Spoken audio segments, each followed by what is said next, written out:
வணக்கம், வெல்கம். இது சிம்பிளி சமையல். நான் உங்கள் ரேகா. எல்லோரும் நலமுடன் இருக்க இறைவனை வேண்டுகிறேன். நாளைக்கு ஈத் பெருநாள் கொண்டாட போகிற நம்மளுடைய இஸ்லாமிய சகோதர சகோதரிகள் அனைவருக்கும் மனம் நிறைந்த ரமலான் நல்வாழ்த்துக்கள். அதுக்காக நம்மளும் அவங்களோட சேர்ந்து ஒரு சூப்பரான ஸ்பெஷல் பிரியாணி தான் இன்றைக்கி நம்ம செய்ய போகிறோம். அருமையான 1 கிலோ அரிசி 1 கிலோ மட்டன் போட்ட மட்டன் பிரியாணி. நீங்கள் இப்போ தான் முதல்ல பிரியாணி செய்ய போகிறீங்களா ரமலானுக்கு?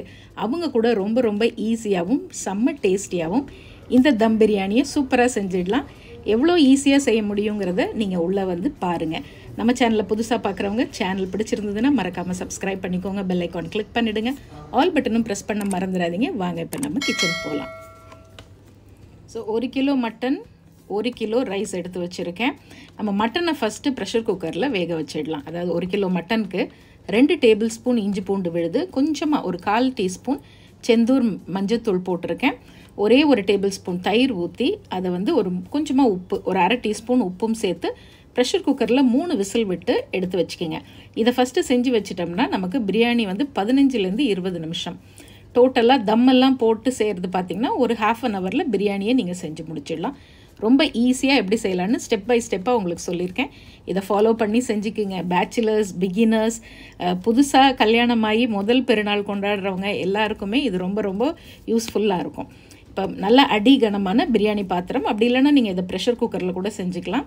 அதில் 150 ml எண்ணெய் ஊற்றிருக்கேன். கடலெண்ணெய் தான் ஊற்றிருக்கேன் நான். அதில் ஹோல் கரம் மசாலா 2-3 பட்டைத்துண்டு, ஒரு 5-6 கிராம்பு, 5-6 ஏலக்காய், 2-3 பிரியாணி இலை, 2 ஸ்டார் பூ போட்டிருக்கேன். 1/2 கிலோ பெரிய வெங்காயம் நீளமாக கட் பண்ணி சேர்த்துருக்கேன். ஃபஸ்ட்டு இந்த வெங்காயம் வந்து நல்லா ப்ரௌனாக வதங்கி வரணும். அதுக்கு கொஞ்சம் ஒரு 10 நிமிஷம் டைம் ஆகும். இந்த பிரியாணிக்கு இந்த வெங்காயம் வதங்கிறது தான் கொஞ்சம் டைம். மற்றது எல்லாமே நம்ம முன்னாலே ரெடி பண்ணி வச்சிட்டோம்னா ரொம்ப ஈஸியாக செய்யலாம். இப்போ வெங்காயம் சீக்கிரமாக வதங்கிறதுக்காக ஒரு 1/2 டீஸ்பூன் உப்பு சேர்த்துருக்கேன். நல்லா அப்படி கோல்டன் ப்ரௌனாக அப்படி மாறி வரும் பாருங்கள், அந்த டைம் வரைக்கும். இந்த பிரியாணியில் வந்து நம்ம ஸ்பெஷலாக நம்ம பிரியாணி மசாலா அந்த மாதிரி எதுவும் சேர்க்கலை. ஆனால் நம்மளுடைய செந்தூர் தனி மிளகாய்த்தூளும் செந்தூர் காஷ்மீரி மிளகாய்த்தூள், ஒன்று வந்து காரத்துக்கு, இன்னொன்று வந்து நல்ல அந்த பிரியாணிக்கு ஒரு சூப்பரான கலர் கொடுக்கும். அதுக்காக இது 2 தான் நான் யூஸ் பண்ண போகிறேன். அப்புறம் செந்தூர் மஞ்சத்தூள். ஸோ இந்த பிரியாணிக்கு நம்மளுடைய இந்த மசாலாஸ் வச்சு செஞ்சு பாருங்கள், ரொம்ப அருமையாக இருக்கும். ஸோ அடுத்தது நல்ல ஒரு கைப்பிடி அளவு, உங்கள் கையில் ஒரு கைப்பிடி அளவு புதினா கொத்தமல்லி சேர்த்து வதக்கிக்கிங்க. ஃப்ரெஷ்ஷான மசாலாஸ் உங்கள் வீடு தேடி வரும். 22 வகையான மசாலாஸ் இருக்குது. ப்ரிசர்வேட்டிவ்ஸ், கலர்ஸ், அடிட்டிவ்ஸ் அதெல்லாம் இல்லாமல் ஃப்ரெஷ்ஷாக செஞ்சு ஃப்ரெஷ்ஷாக உங்கள் வீட்டுக்கே அனுப்பி விட்றோம். வேணுங்கிறவங்க இந்த நம்பரில் ஆர்டர் போட்டுக்குங்க. ஸோ இப்போ இதெல்லாம் நல்லா வதங்கி வந்துருச்சு. செந்தூர் தனி மிளகாய்த்தூள், இது வந்து காரத்துக்காக, அது 1 டீஸ்பூன். அடுத்தது செந்தூர் காஷ்மீரி சில்லி பவுடர், இது கொஞ்சம் கலருக்காக, அது 1 டீஸ்பூன். உங்களுக்கு இந்த காரம் மட்டும் நீங்கள் எப்படி உங்களுக்கு கொஞ்சம் காரம் தூக்கலாக வேணுமா அதுக்கேற்ற மாதிரி தேவைப்பட்டால் இன்னொரு 1/2 டீஸ்பூன் எக்ஸ்ட்ரா கூட சேர்த்துக்கலாம். அடுத்தது 4 டேபிள் ஸ்பூன் அளவு இஞ்சி பூண்டு விழுது சேர்த்து நல்லா வதக்கிடுங்க. ஏற்கனவே மட்டன் வேகும் போது அதில் 2 டேபிள் ஸ்பூன் இஞ்சி பூண்டு விழுது சேர்த்துருக்கோம். இப்போ அடுத்தது 400 கிராம் பழமான தக்காளியை நீளமாக கட் பண்ணிக்கிங்க. 4 பச்சை மிளகா அப்படியே முழுசாகவே போட்டுக்கலாம். இதையும் சேர்த்து நல்லா வதக்கி விடுங்க. அப்போ நல்ல ஒரு கிரேவி பதத்துக்கு அது வதங்கி வரும். அடுத்தது 100 ml நல்ல திக்கான தயிர் சேர்த்துக்குங்க. இந்த தயிரும் சேர்த்து நல்லா வதக்கும் போது அழகாக நம்ம எண்ணெய் எல்லாம் பிரிஞ்சு வரும். நான் இதில் வெறும் எண்ணெய் மட்டும்தான் சேர்த்துருக்கேன். உங்களுக்கு நெய் வேணும்னாலும் கூட கொஞ்சம் நெய்யும் சேர்த்துக்கலாம், அது ஆப்ஷனல். இப்போ அடுத்தது வேக வச்ச அந்த மட்டன்லேயே பார்த்திங்கன்னா ஒரு 3 கப் அளவு சூப் இருக்குது. அதையும் நீங்கள் தண்ணி கணக்குக்கு அளந்துக்கணும் எப்பயுமே. இன்றைக்கி நான் வந்து பாஸ்மதி அரிசி தான் எடுத்திருக்கேன். அதை வந்து நல்லா 2-3 தடவை வாஷ் பண்ணிவிட்டு ஒரு 20 நிமிஷம் ஊற வச்சுக்கலாம். அது பாட்டுக்கு ஊறட்டும். இப்போ அடுத்தது இதில் வந்து ஒரு எலுமிச்சம்பழத்தோட சாறு, அதை பிழிஞ்சு சேர்த்துக்குங்க. இப்போ இது எல்லாம் நல்லா கலந்து விட்டு நல்லா ஒரு கொதி வரட்டும். ஸோ இந்த ஃப்ளேவர் எல்லாம் நல்லா மட்டனுக்குள்ளே இறங்க ஆரம்பிக்கும். அதுக்கப்புறமா நீங்கள் வந்து எந்த கப்பில் வேணாலும் அளந்துக்கலாம். 1 கப்புக்கு 1.5 கப்பு அந்த மட்டன் தண்ணியவும் நீங்கள் கணக்கில் எடுத்துக்கணும். ஸோ அதையும் எடுத்துக்கிட்டு நான் இன்றைக்கி எடுத்த ரைஸ் வந்து பார்த்திங்கன்னா நான் யூஸ் பண்ண கப்பில் 6 கப்பு. ஸோ 6 கப்புக்கு 9 கப்பு. அப்போ 3 கப்பு சூப்பு, 6 கப்பு சுடுதண்ணி, நல்லா கொதிக்க வச்ச தண்ணி பக்கத்தில் வச்சுக்கிங்க. அந்த தண்ணியும் சேர்த்துக்குங்க. இப்போ 20 நிமிஷம் ஊறின அரிசியை தண்ணி இல்லாமல் வடிச்சிட்டு அதையும் தண்ணி நல்லா கொதித்ததுக்கப்புறம் அரிசி போடுங்க. ஸோ அரிசி போட்டு நல்லா கலந்து விட்டுட்டு இப்போ உப்பு கொஞ்சம் பார்த்துக்குங்க கரெக்டாக இருக்கா அப்படின்னு சொல்லிட்டு. இல்லைன்னா உப்பு வந்து கொஞ்சம் ஒரு கல் தூக்கலாக இருக்கணும். அப்போ ரைஸ் வந்து குக்காகி வரும்போது உங்களுக்கு பதம் கரெக்டாக இருக்கும். இப்போ இந்த ரைஸ் போட்டதுக்கப்புறம் பக்கத்துலேயே ஒரு பழைய தோசைக்கல் வந்து நான் ஹீட் பண்ணி வச்சுருக்கேன், பார்த்துருப்பீங்க.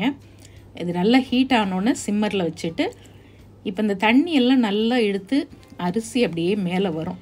அந்த டைமில் தான் நம்ம தம் போட போகிறோம். தண்ணியே நல்லா அரிசி அப்படியே இழுத்துச்சு. உங்களுக்கு இப்போவே நல்லா அந்த பிரியாணியோட ஃப்ளேவர் சூப்பராக வரும். இப்போ அரிசி நல்லா இழுத்ததுக்கப்புறம் அந்த கல் மேலே, சூடாக இருக்கிற கல் மேலே இப்போ இந்த பிரியாணி பாட்டை தூக்கி வச்சிடலாம். தூக்கி வச்சுட்டு பாருங்கள், இப்போ அரிசியும் தண்ணியும் ஈவனாக இருக்குது, மேலே வந்துருச்சு.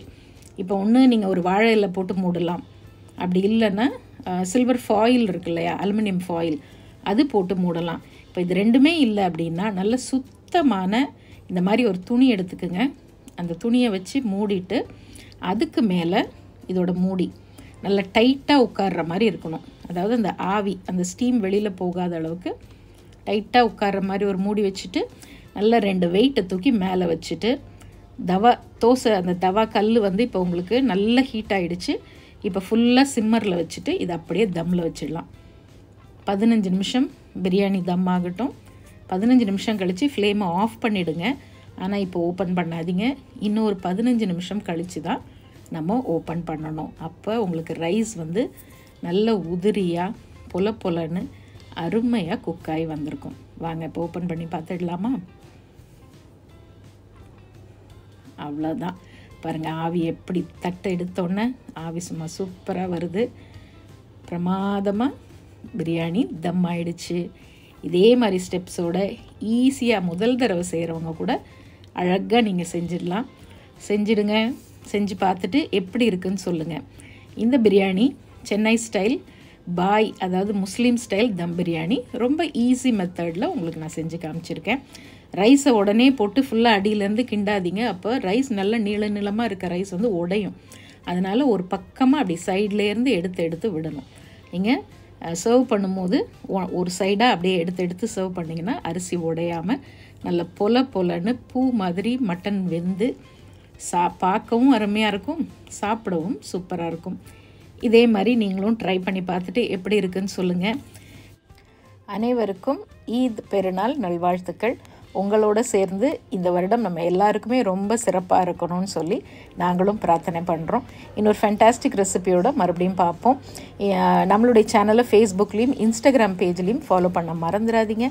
அதோட லிங்க்கும் டிஸ்கிரிப்ஷன் பாக்ஸ்லேயும் கொடுத்துருக்கேன். இது சிம்பிளி சமையல். நான் உங்கள் ரேகா. தேங்க்ஸ் ஃபார் வாட்சிங். Take care. பை.